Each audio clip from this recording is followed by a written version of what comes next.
Yeah, TomBombadil in blue again as the Lithuanians on the bottom left. And Taygo in red now playing the Britons. In the top right, this is Black Forest. Looks like this time the map gen, sorry bitrate, has decided to just make the entire bottom right of the map irrelevant. And we're just playing on half the map today. Maybe we'll see a chop through here if the game goes long. Something players are definitely going to need to think about. We've got Hadrian in the chat. Cam is Cameron jumping in there. Sycri is still letting us know he's here. Doing a little bit of a lurk mode. Hey, that's all good. We got 12 viewers, and we are loving it right now. Doing some circles around the base right now for red. Blue just moving out. I think he was snagging some of these cows. Going for some more cows right there. Gonna hit the circle strat as well. So Black Forest, picked by TomBombadil as the Lithuanians. I think this definitely favors the Lithuanians. In fact, I can look 54%, so you know, nothing too crazy. But our choke point is in an interesting spot in the top corner today. It's very narrow, or it's very wide, and the trees to either side, or to the bottom side at least, are pretty thin there. So we might see some over the tree line action as well on the side next to the choke point. As far as relics, unfortunately for our Lithuanian player, red actually has 3 on his side. Black Forest, famously a little bit uneven with the relic spawns. Like generally, it's a little tough to get the exactly the fair spawns of relics in this map. So you're only gonna have 2, definitely for blue. Maybe he'll be able to snag this, but I expect we're gonna have some major walls going on here and some enforcement of the border. Sorry. Anyway, no. Don't do that. Let them in. Let them all in. More people, the better. Unless they're your enemy in H2. That aside, we've got 12 pop for both. That idle TC time for TomBombadil. He's definitely practiced the Lithuanian build, and the 150 extra food serving him very well here. Pulling that board. And just prepping the mill for now. Just it looks like there is another boar. This is actually a pretty early mill. I'm interested to see if he has any thoughts on or thought process behind that. This one clearly we've seen Taygo likes to pull the deer, or to take the deer at least, going for an emergency house as well. A little bit housed, but no big deal. And this deer spawn is actually perfect for this, for the mill on berries play, for both of them actually. We've got the triple boar for blue in the safe bottom corner, but the triple boar for red, okay, right in the choke point. We'll see if these boars survive the action. I'm kind of skeptical, especially since we have Britons in the game with, if this reaches Imperial Age, Warwolf trebuchets. They're bullets. They're not bullets, you know, they're 90 kilogram projectiles. Do massive AOE damage with that unique tech Warwolf. I just always do it then. Yeah, I mean, you got to do it eventually anyways. And if you're not doing it for wheelbarrow, which it's a little early for anyways, like, you got the wood, why not? Maybe these villagers being on the boar, on one of these boars, so that it doesn't decay quite as much before you gather it all. Could be optimized, but you're clearly a little more practiced than I am at the game anyways, so whatever. I'm just watching. Too bad for that little guy running over there, trying to get out of the range of the mill. Not going to be able to pull it off. Our Britons. I learned this week about always building 2 houses with that first mill. Hard lesson. Oh man, yeah, getting a little slowed down, just a little bit. 45 seconds versus 1 second. I mean, and you don't have extra food at the beginning either. So now red just now is finding that way across. Probably suspects that that's the choke point. Blue, it could be over here, but I think he's pretty clear that this is where we're at. This choke point's so key on Black Forest maps. Going for another house and another house, just for good measure.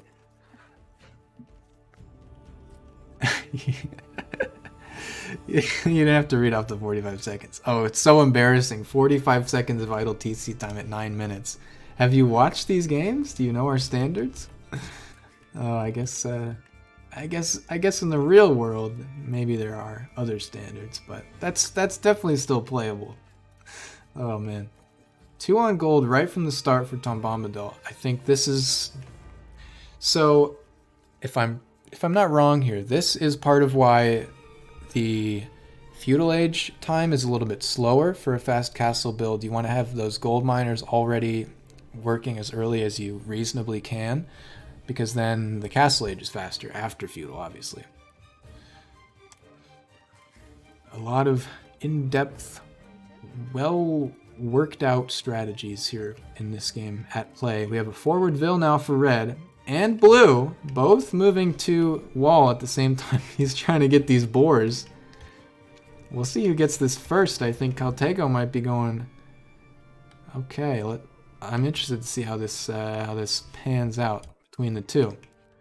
Okay, so that gets hit first, which means they're not going to be able to build these walls. Blue sees this, and I'm going to assume he just falls back with the wall once he realizes what's happening. Not going to be able to secure the enemy's triple boar. Right now, busy working on some other things. Gotta get these deer out of the way. Keep that TC time pumping. Yeah, these villagers are just stuck. They don't know what to do because this foundation is not mobile, or not reachable. Okay, we're going to have some house walls instead, just to keep any units from coming out. This is where it becomes key to just block the enemy pathing as much as possible, because, okay, no men-at-arms yet for red. He said hello. Oh man, because if an enemy militia gets across here, you're like done, right? You can't wall anymore. Hi, hello. But now these palisades are up, you're able to keep your villagers here and keep building up your defenses. Red just gonna mirror that wall on the other side, so nobody's gonna be able to sneak across. We do have a sneaky scout for red. Blue scout still in their own base as well. There are pluses and minuses to having your scout in your own base or your enemies. The Canadian border. I don't think the Canadian border is this well defended. One palisade wall seems like a little much. A double palisade for blue. He knows how many rams were in the last game, and he really wants to get those knights. That's definitely the win condition, and I respect knowing, like, picking before a game, this is my win condition, this is my goal, and this is how I am going to have a victory, and just committing to it. That's definitely a way to find more success, I think, than just going into a game, you know, and kind of flipping a coin, reacting to what your enemy says in the chat. Anyway, we got an archery range now for red, but he's not going to be able to get through here in any reasonable amount of time. I'm going to expect blue, maybe, we'll see what happens.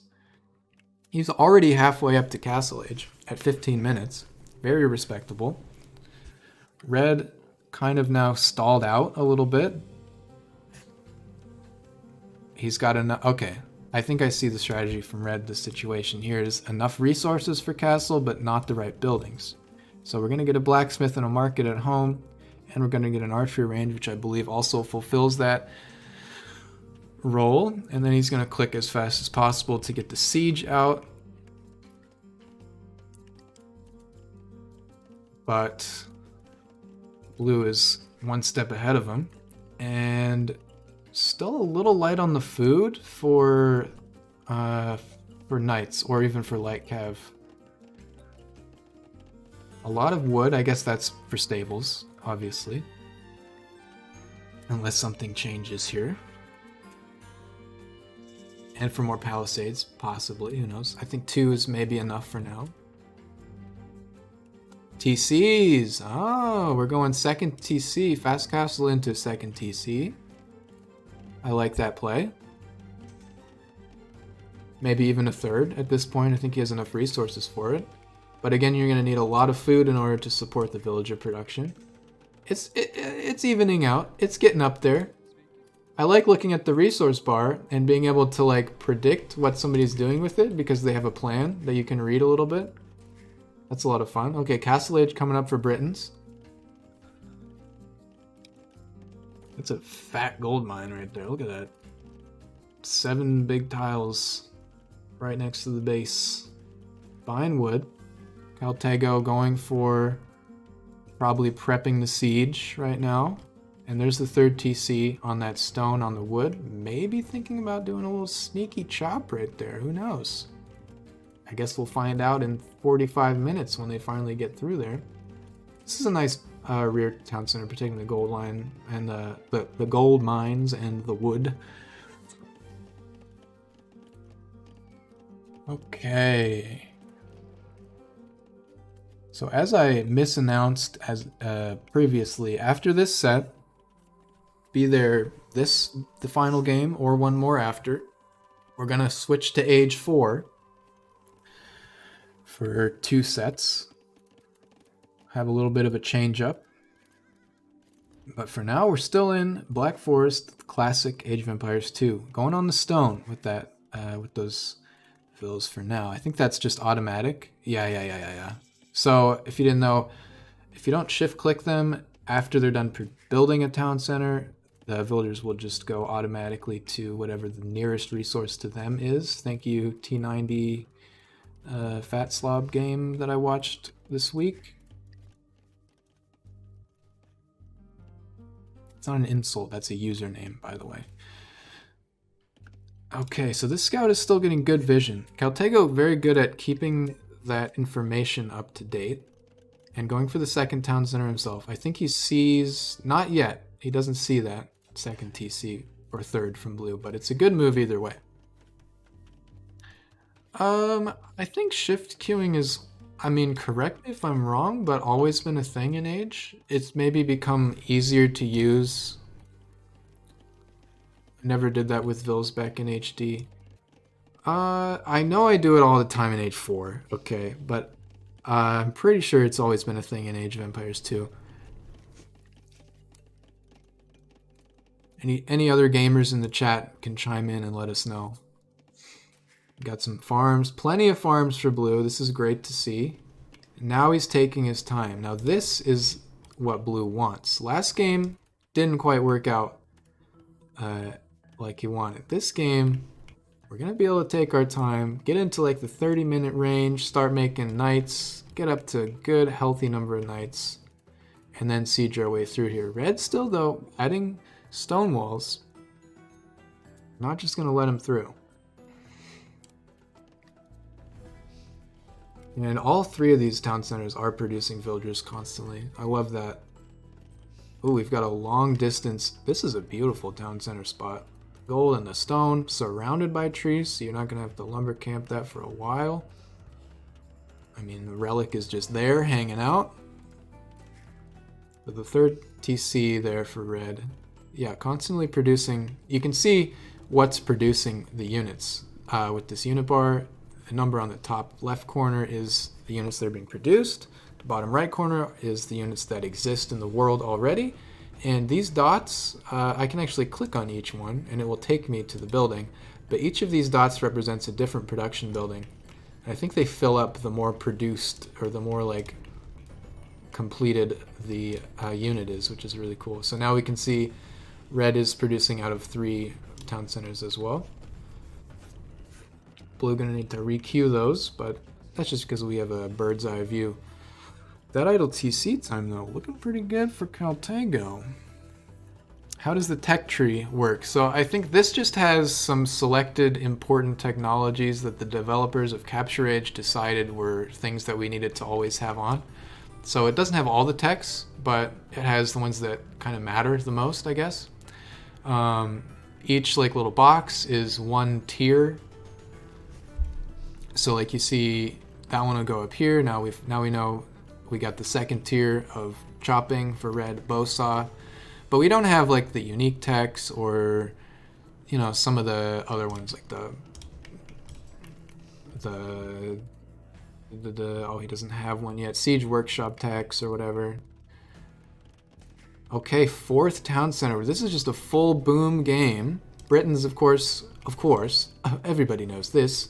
Britons get cheaper town centers, so they can really build them in a lot quicker succession. Blue going to just wall this off completely down here. He knows that it's, he knows that it doesn't go through, but also he knows that there are only 4 tiles in between. So that's probably going to be a good move, besides barring like just putting a watchtower in that corner, walking a ville all the way out there. Walling that off with houses, you can't go wrong. Now we have the monk coming out, like we said previously on Arabia, or this is the opposite of Arabia, this is Black Forest. The relic spawns can be a little uneven, and the Lithuanian player's been unlucky today and only gotten 2 on his side. Gonna have to break through the ever-growing, by the way, stone wall defenses of our British player in order to get access to any more. It looks like, okay, Khal Taygo also picking up some relics. He's got 1 of the 3 so far, the one by the town center. It was blocking the lumber camp, something like that. More stone walls coming out for blue as well now. And ballistics for red. That's a good move from the Britons. Going to be using their range a lot more. Leather armor for archers, and the arrow damage upgrade, iron casting. So the melee damage, still no military units. Just trying to optimize as much as possible and min-max the villager eco to military ratio here. That said, we're floating quite a few resources now. Yeah, the shift queue for monks is incredible. I think, I don't know, in Age of Empires 4, they do sometimes struggle. I think it's been patched now a little bit to make it a little bit better with picking it up with the shift and then also dropping it off immediately. Like they just stand by the monastery with the relic. I think they just put it in automatically here, though. I guess we'll have to wait and see. Now just more houses, and this is like not a complete house wall. Going for just a big suburb. And here comes the military production, and it's not what we expected. A lot of archery ranges and a barracks. I think he knows. He says, you know what? Khal Taygo knows that I'm going Lithuanians. They do. Okay, incredible. H2, beautiful thing. 20 years in the oven, and it's come out perfectly. But Blue says Khal Taygo, he's probably gonna have some spears out there, some helbs maybe even. We gotta flip the script, give ourselves a little more of a few more options. And now we're coming out with the elite skirms. We're coming out with a lot of archery ranges. Just so many archery ranges.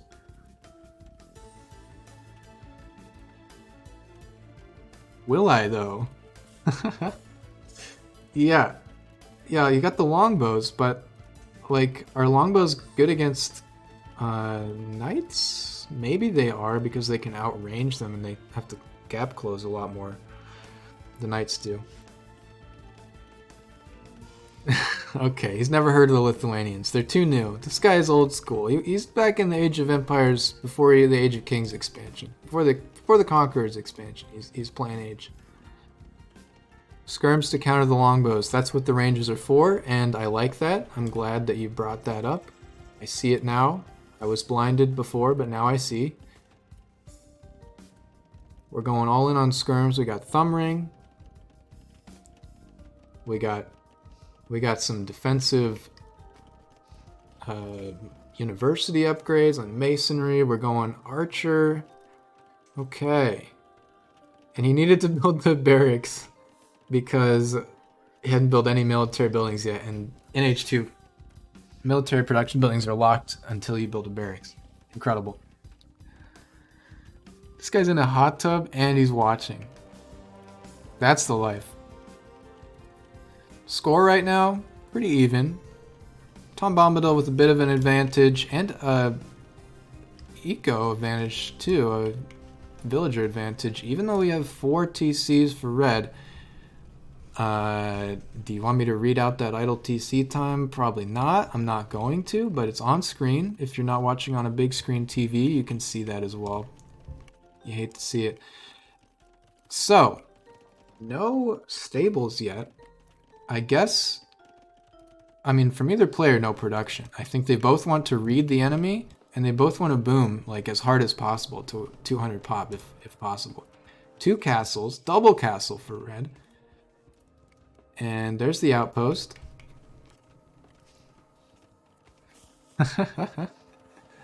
It's -5 and snowing. Oh my.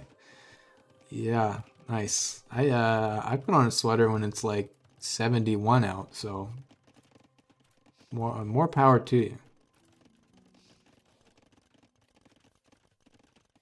Wow, this has just been a very consistent 3 TC boom. A lot of farms. Our eco resources could be spent like more quickly, but I think we're just waiting now to see maybe a little bit more about what the enemy's doing before committing. Here's the siege workshop. Now, this looks a little sus, you know? Not in the cheating way or anything like that. But you see a siege workshop, we're on Black Forest, and it's right by this, the narrowest choke point between the 2 players, besides the one that you walled off. And we've got an outpost, and we've got a castle. Something's going on here. Why is he doing that? Why is he building all these buildings way back here? The front line's over here, right? What's going on? Well, I guess we'll have to wait and see, watch, find out. Later on, it will all become clear.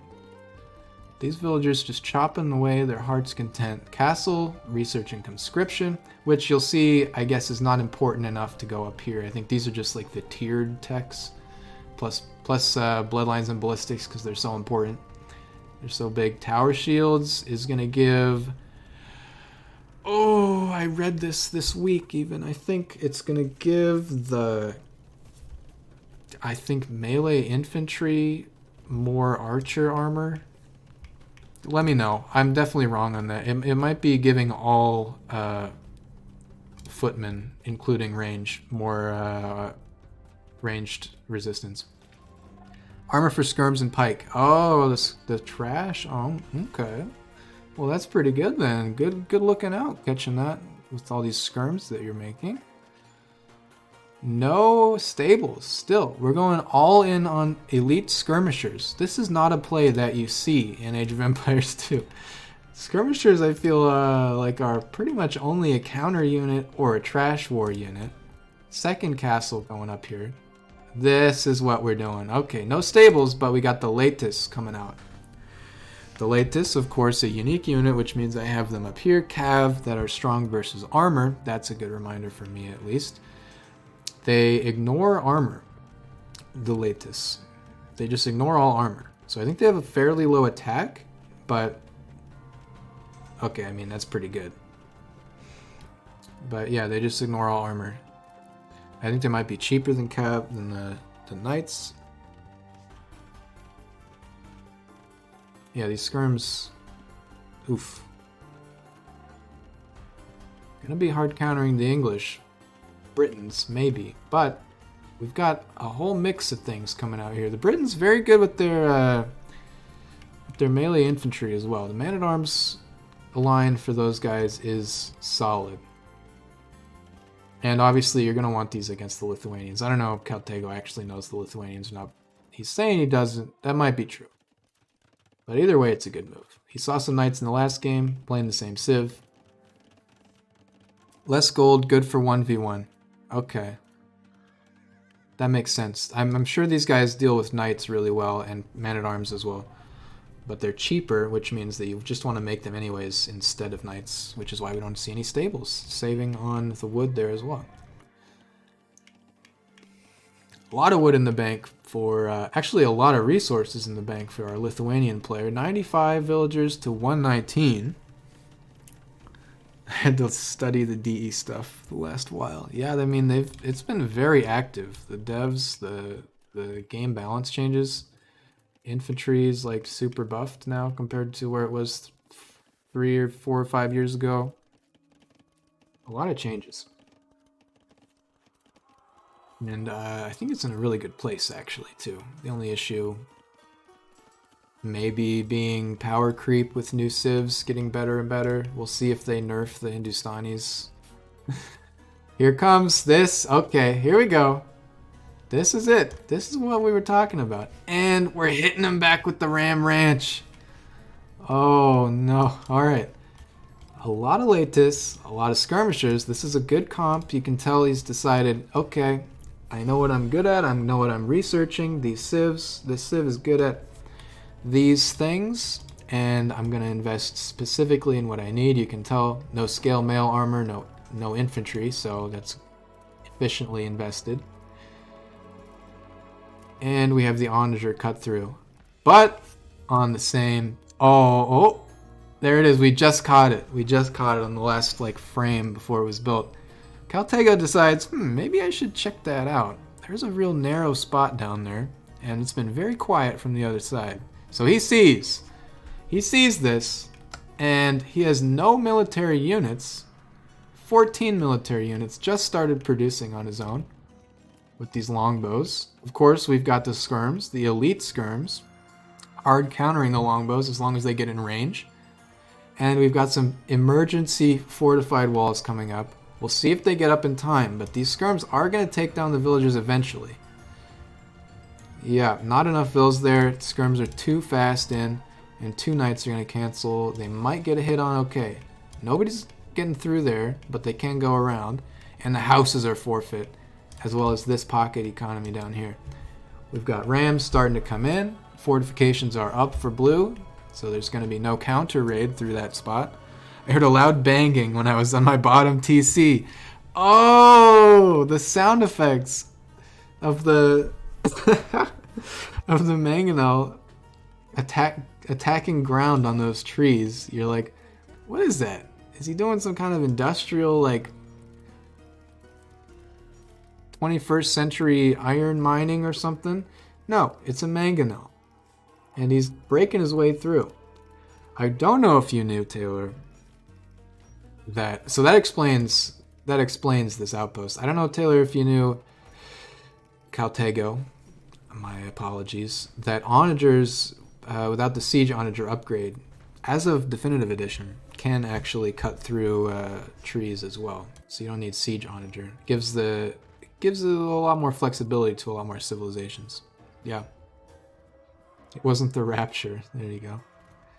Effectively walled though, I think. There might be one tile through here, but blue is satisfied with the carnage he's wreaking over here.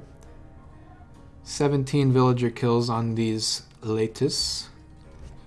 Of course, ignoring that loom upgrade. Unfortunate for the villagers involved.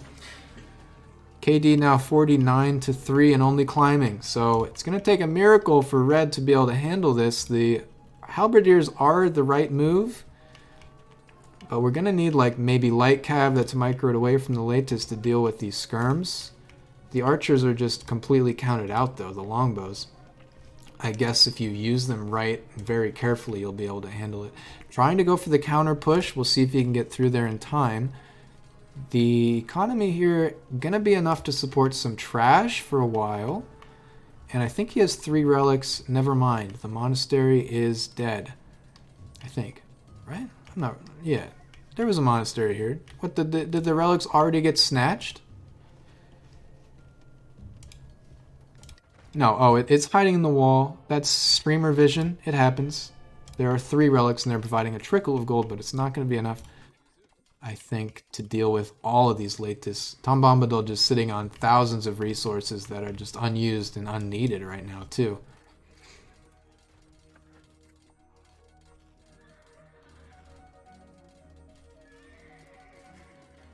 Yeah, unfortunate.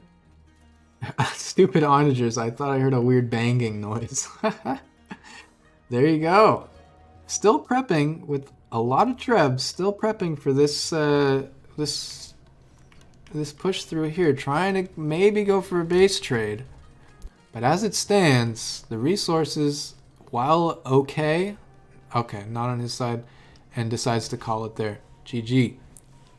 40 pikemen, 40 halberdier made in a flash, in an emergency breakthrough reaction. Not enough to deal with the skirms and the Latis, and of course the elite skirmishers. The unexpected star of the show there, I think. Very smart move.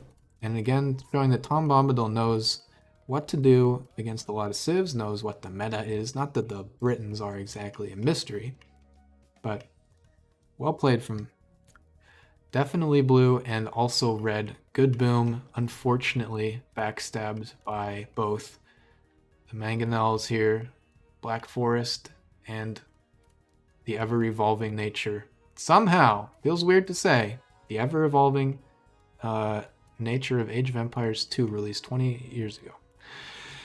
So, with that, TomBombadil fells a giant for one game at least. It's 1-1, Lithuanians, Britons.